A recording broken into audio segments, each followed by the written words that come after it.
All right, so today we're diving into something pretty wild. Okay, I'm intrigued. The concept of network states. Network states. Yeah, so think digital communities evolving into like actual sovereign nations. Wow. Yeah, pretty mind-bending idea, right? It is. It really challenges how we think about nations and borders. Totally. And our guide for this deep dive is Balaji Srinivasan's book, The Network State. Oh, I've heard of that. Have you? Yeah. So we're going to unpack his vision, focusing on like the practical steps Uh, to build these digital communities okay. and all the technology that like makes it all possible. Yeah. That's what I'm most interested in. Me too. Yeah. So one of the things that Srinivasan lays out is this progression Okay. from God. God. Yeah, God to state to network. I see. So, like, historically. So like historically, religion held the power, then it was governments. Right. But now Now it's the network. the network is gaining ground. Yeah, like the internet, social media, crypto. All of that, yeah. Huh. Interesting. So it's like challenging that traditional authority. It really is. Yeah. Makes you think, right? Like how much power does the network actually have in our lives compared to like the government? That's a good question. I mean, think about it. I know, it's crazy. How much does a trending hashtag or like an online community Yeah. shape your opinions Totally. compared to like traditional news or like official statements? Right. Like, do you get your news from Twitter? Sometimes, yeah. Me too, honestly. I mean, Srinivasan argues that this shift in power is only going to accelerate. Okay, so then the big question is, Yeah. if the network is becoming so powerful, Yeah. could these network states actually be like Oh, okay. a viable alternative To like traditional nation to states. traditional nation states? Yeah. Well, Srinivasan seems to think so. He does. He lays out this 7-step framework. 7 steps. 7 steps for building a network state. Okay, lay it on me. He calls it the cloud first, land last approach. Cloud first, land last. What does that even mean? So basically, you start by building like a vibrant online community, No. a startup society, he calls it. Startup society. And then gradually you try to materialize it in the physical world. Hold on. That's like building a house starting with the roof. Kind of, yeah. How does that even work? It's different, right? It's like a total departure from how we traditionally think about building a nation. I mean, usually you start with a piece of land, Right, and exactly. then you build a community on top of it. Yeah, but here you're starting with the digital community first. Oh, okay. And then later on, you crowdfund physical territory. He calls it forming an archipelago. An archipelago. Yeah, like a distributed network of physical nodes. Okay, so it's not like one big chunk of land. No, It's like little islands all over the place. exactly connected by the network. This is blowing my I mind. know, it's a lot to take in. Okay, so let's break down these 7 steps. All right, let's do it. Like, what does it actually take to build one of these things? All right, so step 1, the first thing you got to do is you got to form that initial online community, your startup society. Okay, so like find your people. Yeah, find your people, and it could be based on any shared interest, any purpose, any value. Okay, so like anything. Anything. Like a group of cat lovers. It could be cat lovers. It could be, Happy Star Wars fans. yeah, Star Wars fans, Okay. but with a much grander vision. All right, so we're not just sharing memes. We're like, Yeah, you're drafting a digital constitution. we're drafting a digital constitution. I like it. Yeah. Okay, what's step 2? So step 2 is you got to establish a digital economy within that community. Okay, how do you do that? Most likely using cryptocurrency. Cryptocurrency, okay. Yeah, so it allows the members to transact with each other, Right. to build financial independence from traditional systems. So this is where blockchain comes in, right? Exactly. Blockchain is crucial to this Yeah. whole concept. It's like the foundation. It is. It allows for decentralized governance, finance, even digital identities. Digital identities, is that like a digital passport? Exactly. Think of it as a digital passport for your network state citizens. Okay, wait, so instead of carrying a physical passport, Right. I'd have like a cryptographically secured digital ID. Exactly. Oh, wow. And that would be verifiable and portable across all different platforms. So it gives you more control over your personal data. Exactly. Okay, I'm starting to see how this all fits together. Yeah, it's pretty cool. So we've got the online community, we got a digital economy. Mhm. What's next? Do we start picking out like our national bird emoji?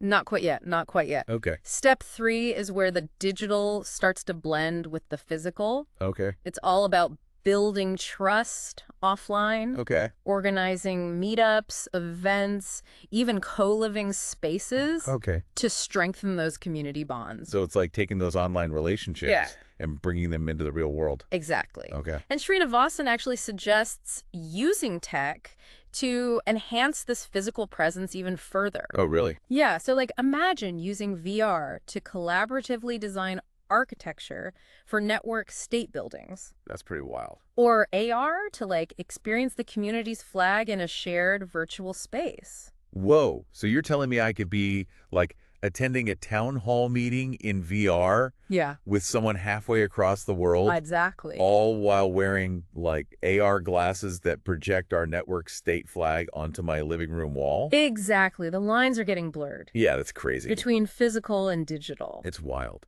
It really is. Okay, so we're starting to get a feel for this online to offline progression. Yeah. But what about like the legal side of things? Oh, yeah, that's important. Yeah, how can a network state gain legitimacy if it doesn't have like a well-defined legal system? Well, that's step 4, Okay. establishing a clear legal framework. Okay, so like Defining citizenship, laws and all that. outlining rights and responsibilities, creating a governance system Wow. tailored to that community's values. Okay. And he even proposes the idea of social smart contracts, Social smart contracts. agreements written into code on the blockchain Oh, that's interesting. to ensure transparency and accountability. So it's like writing the network state's constitution directly into the code. Exactly. It's a very different approach. Yeah, it is very different from how traditional governments work. It is, yeah.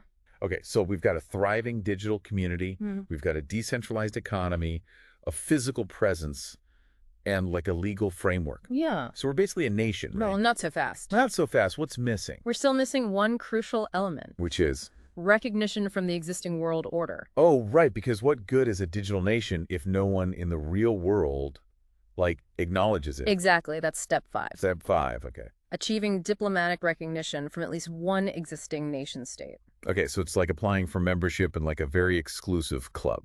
Yeah, that's a great analogy. Okay, so let's say you get that recognition, you're in the club. What are the final steps? All right, so step 6 is establishing a physical embassy. A physical embassy. Yeah, in the nation state that granted you recognition. Oh, okay, so like a physical representation. Exactly, a bridge between the digital and the physical. Interesting. And then finally, step 7 The final step. is about scaling your network state's population Okay.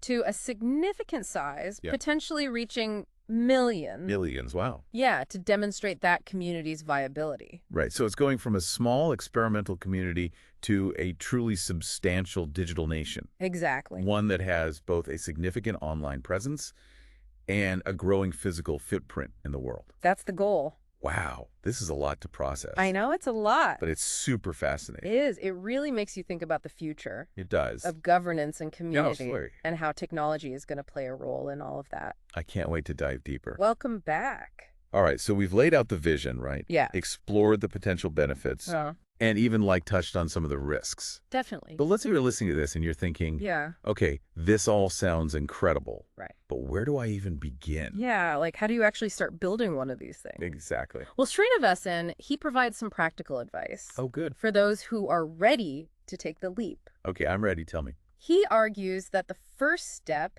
is to identify what he calls a moral innovation. Moral innovation. Yeah, it's like a core principle or value Okay. that sets your network state apart. Right. It's like that unique selling proposition Exactly. that attracts people to your community.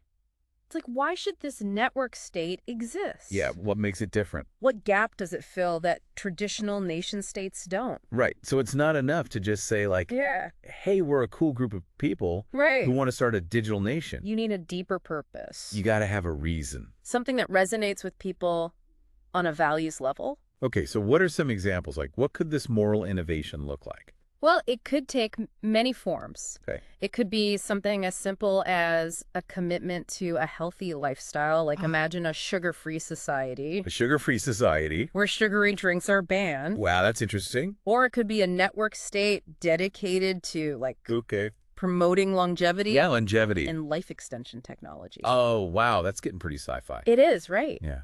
But it's about creating a community organized around a specific set of values or goals. I like it. What other examples come to mind? I don't know, give me something. Okay, well, it could be something more complex, like Yeah. a network state based on a specific religious doctrine, Oh, offering like a haven for people who share those beliefs. so like a digital version of the Amish communities, Yeah, exactly. but like on a global scale. Potentially. Yeah. Wow, that's interesting. It highlights the potential for network states to cater to niche communities. Right, because in the traditional nation-state model, Yeah. those groups often have to conform to the dominant culture. Right. Or values. But in a network state, they could create their own spaces Exactly. where their beliefs and practices are celebrated. Exactly. Yeah. That's really cool. And there could also be network states that focus on Yeah. specific political or economic ideologies. Oh, okay, like that. Like, imagine a network state dedicated to radical transparency in government, Radical transmit. where every decision, every transaction is recorded on a public blockchain. Whoa. That would change It things. would, right? Yeah. Or one that's built around like a universal basic income, UBI, yeah. providing a safety net for all citizens. Okay, so the possibilities are really endless. They all. It's about finding that niche Yeah, that resonates with people exactly. and inspires them to join your community. And the stronger that moral innovation, Mm-hmm. the more attractive your network state will be to potential citizens. It's like tapping into that human desire for purpose and belonging Exactly. and channeling it into building something new. Exactly. Building something transformative. Okay, so let's say we've identified our moral innovation. Right. What's the next step? The next crucial step is building a strong online community. Okay, so this is where we start putting those ideas into action. Yeah, he calls it the startup society. It's a startup It's society. the foundation Okay. upon which your network state will be built. All right, so what does that process actually look like? Well, it's a lot like building any successful online community, Okay, but with a much grander vision, of course. right, of course. So what are some practical tips, like for someone who's starting from scratch? Okay, well, first and foremost, you need a clear and compelling message. Like a mission statement. Kind of. You need to articulate the purpose of your startup society, Okay, what you're trying to achieve. why people should care. Exactly. You got to get people excited. So it's about defining your mission and values, right? Yeah. Making sure everyone's on the same page. You got it. Okay, what else? You need to create a platform for communication and collaboration. Okay, so like a website, a forum. Yeah, a forum, a social media group, even a dedicated messaging app. Oh, okay, so like a place where people can connect, Yeah. share ideas, and work together. Exactly. Labor. Okay, that makes sense. And don't underestimate the importance of the culture you create. Oh, the culture, right? Yeah, you want to foster a sense of community, Belonging. belonging, and shared purpose. Okay, so it's not just about building a website. Yeah. It's about building relationships. It's about building relationships. Exactly. Because even the coolest technology in the world Right. won't matter if people don't feel welcome. Exactly. Welcome and valued. Yeah, you want people to feel like they're part of something special. Exactly. And that they can contribute their skills and talents to something bigger than themselves. And I imagine that strong leadership is pretty crucial for that. It is. Absolutely. Every successful movement needs a leader. Someone who can inspire and motivate, Someone who can articulate the vision, rally the troop, rally the troops, guide the community towards its goals. and that leader doesn't necessarily have to be like a traditional politician. Yeah. Right. No, not at all. It could be an entrepreneur, Could be an activist, a writer. an influencer even. Yeah. Anyone who has that vision, The charisma. the charisma, the organizational skills Okay, I like. to bring people together and build a thriving community. So leadership can emerge from anywhere. It can, especially in this decentralized world of network states. Yeah, that's a good point. So once you have that strong online community, Okay. the next challenge is transitioning from the digital realm Uh-huh. to the physical world. Right, because at some point you need to move beyond online forums Yeah, and start creating physical spaces right. where the community can actually come together. Exactly. So how do you make that leap? Well, Srinivasan suggests gradually materializing the network state through crowdfunding physical territory. Crowdfunding physical territory. So instead of like trying to buy land outright, Yeah. you're pooling resources to create physical spaces where the community can coexist. That's the idea. Interesting. And these spaces could be anything, Okay. from co-living and co-working spaces Yeah. to entire neighborhoods. Wow. Or even cities. So it's like building a distributed archipelago Exactly. of network state communities scattered around the globe. That's a great way to visualize it. It is. It's very visual. And the beauty of this approach is that it allows for incremental growth and experimentation. Right. So you can start small You can start small. with a few co-living spaces in different cities. Yeah. And then gradually expand As the community grows. as the resources become available. Exactly. It's like building a network state one brick at a time. Literally. Yeah. Literally, yeah. And the crowdfunding aspect is key here Yeah, why is that? because it gives everyone in the community a stake in the project. Right, so it's not just like some top-down development project. No, it's grassroots. It's a grassroots movement. where people are directly invested Yeah, I like that. in the success of their community. Okay, and technology can play a role in this too, right? Absolutely. We talked about using VR to design network state buildings and AR to experience community symbols. Exactly. Imagine using VR to collaboratively design the architecture for these spaces. A what? Or augmented reality to experience the community's flag or other symbols Yeah. in a shared physical environment. It's like blending the digital and physical realms to create like a truly immersive experience. Exactly. And as these physical communities grow and mature, Yeah. they can start to develop their own Yeah. unique economies, culture. Even governance structures. Exactly. So it's not just about replicating the traditional nation-state model. Right. It's about creating something entirely new, A new model of governance. more flexible, more adaptable. Okay, this is where it gets really exciting for me. I know. This is the good stuff. We've talked about the potential benefits of decentralization, Yeah. but how would that actually play out in a network state? Right. Like, how would they govern themselves differently? Well, for starters, they can leverage blockchain technology Okay. to create more transparent and accountable systems. Oh, interesting. Like imagine a system where all government transactions and decisions are recorded on a public ledger. So instead of having to rely on Freedom of Information Act requests Exactly. or leaked documents, All the information would be readily available. wow, that's a huge step towards transparency It is, it's huge. and accountability. And blockchain can also be used to facilitate more direct Okay. and participatory forms of democracy. Direct democracy. Interesting. Yeah, like imagine a system where citizens can vote on every issue, Every issue. big or small, using their digital identities. So it's like taking the concept of direct democracy Yeah, to the next level, powered by technology. exactly. So instead of just voting for representatives every few years, Right. citizens could have a direct say Direct say. Yeah. in how their community is run. Precisely. And network states could also experiment with different voting mechanisms, Oh, like what? like quadratic voting. Quadratic voting. What's that? It gives more weight to minority voices Oh, interesting. and helps prevent the tyranny of the majority, So instead of just having a simple majority rule, right? you could have a system that ensures that even those with less popular viewpoints still have their voices heard Exactly. and their interests considered. It's about finding new ways to ensure that everyone's voice is heard Yeah. and that decisions are made in a fair and equitable manner. And because network states are not bound by the same constraints as traditional governments, Right. they have the freedom to be much more experimental Yeah, and innovative in their approach to governance. exactly. It's like a petri dish for new forms of governance, A petri dish. where different ideas can be tested Okay. and iterated upon. And the successful experiments Yeah. can then be adopted by other network states. Exactly, leading to a Cambrian explosion of governance innovation. Okay, that's a powerful image. It is, right? It's like the network state model could become a breeding ground for new and better ways of governing ourselves. That's the hope. But of course, there are challenges to overcome. Always. We talked about the potential for fragmentation, tyranny, Mhm. but what about the more practical challenges Right.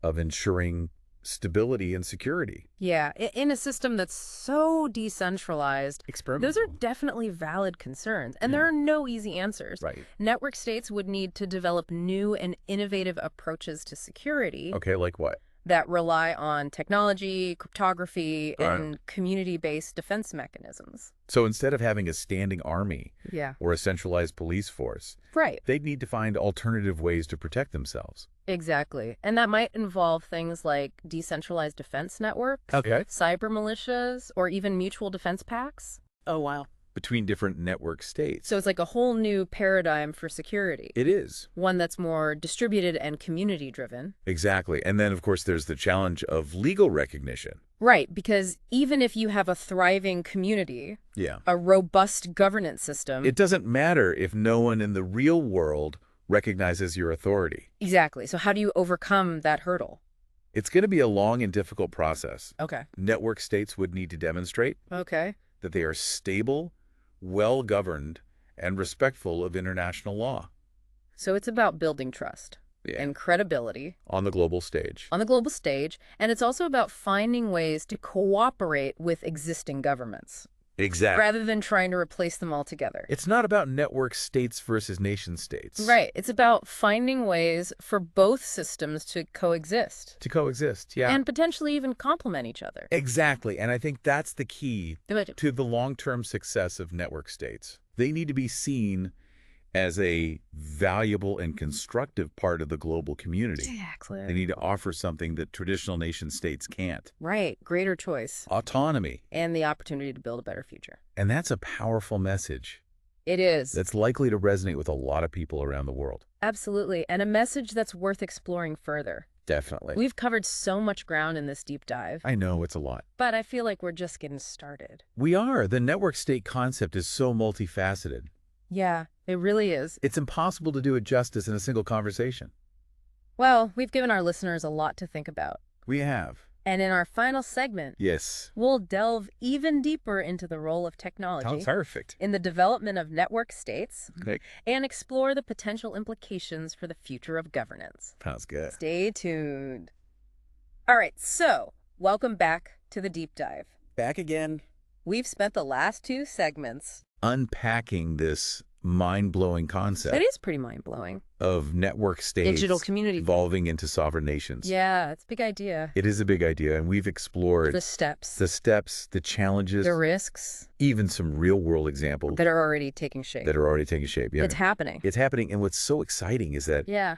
we're not just talking about like some abstract future. No, A lot of the technology making network states possible is already here. it is. Yeah. We've touched on blockchain, cryptocurrency, but there's a whole ecosystem of innovation to explore. A whole lot more. Yeah. So that's what I want to dive into now. Okay. Alrighty.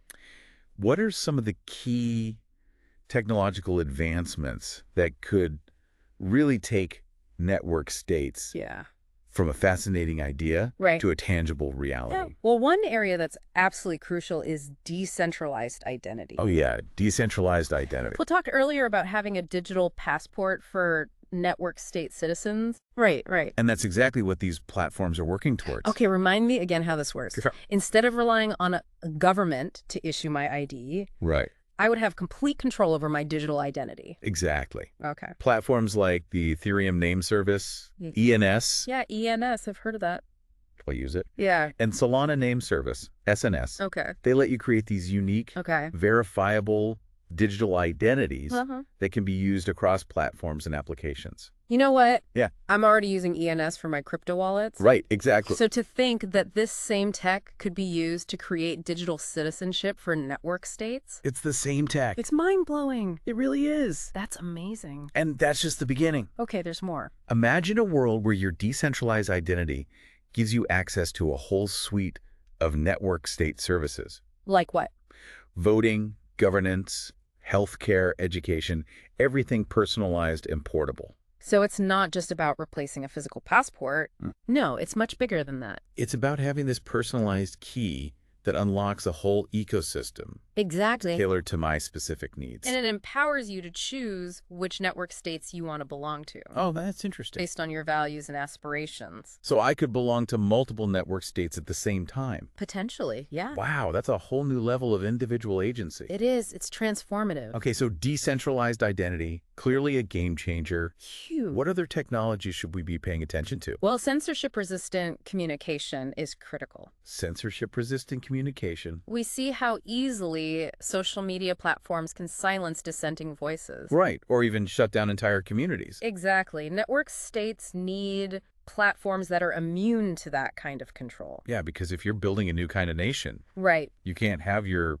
communication channels controlled by corporations or governments that might not share your values. Exactly. You need that freedom of expression. Okay, so what are some of the solutions out there?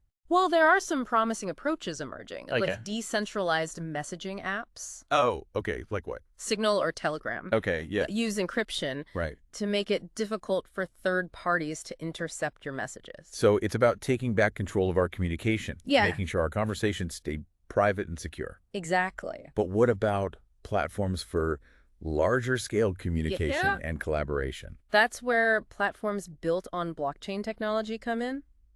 Gene again. Blockchain is inherently censorship resistant Okay. because it's distributed across a massive network of computers. Right. So there's no single point of failure. Exactly. Even if one part of the network is shut down. The information is still available elsewhere. Exactly. And that kind of infrastructure is essential for network states. They need to be able to communicate and collaborate freely. Without fear of interference. Okay, so we've got decentralized identity, Mm-hmm. censorship-resistant communication. Yeah. What else? Well, we can't forget about virtual and augmented reality. VR and AR. Yeah, we talked about how they can create these immersive experiences. Right, like designing buildings in VR. Or Yeah. experiencing community symbols in AR. But the potential goes way beyond that. Okay, I'm all ears.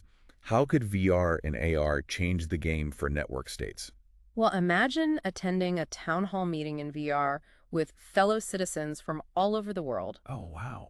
or using AR to overlay information about your physical surroundings. Like what kind of information? Local businesses, community centers, air quality data. Oh, wow. That's like living in a real-time interactive documentary about my community. It changes how you experience your environment. And you connect with others. Exactly. These technologies could revolutionize civic engagement, Wow. create a more dynamic relationship between citizens and their network state.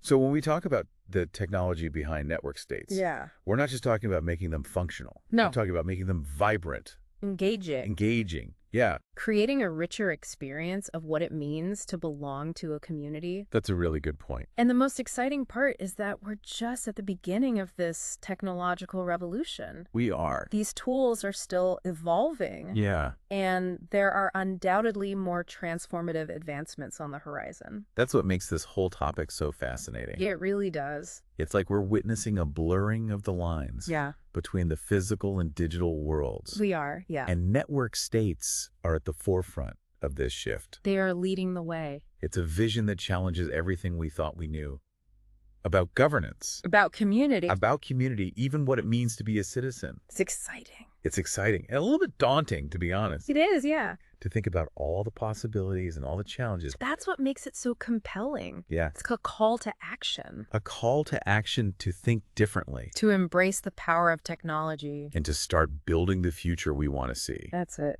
Well said. And with that, I think it's time to wrap up our deep dive into network states. It's been a great conversation. It has, but this is just the beginning of the conversation. Oh, yeah, just scratching the surface. We encourage all of you listening to continue exploring this fascinating concept. Keep learning, keep thinking. Share your thoughts, ask questions. Engage with others. Engage with others who are shaping the future of network states. Absolutely. And don't be afraid to dive in and start building. Who knows, maybe you'll be the pioneer of the next great digital nation. Maybe that's the exciting part. That's it for this episode of The Deep Dive. Thanks for having me. Thanks for joining us on this journey. Until next time, keep exploring, keep questioning, and keep diving deep.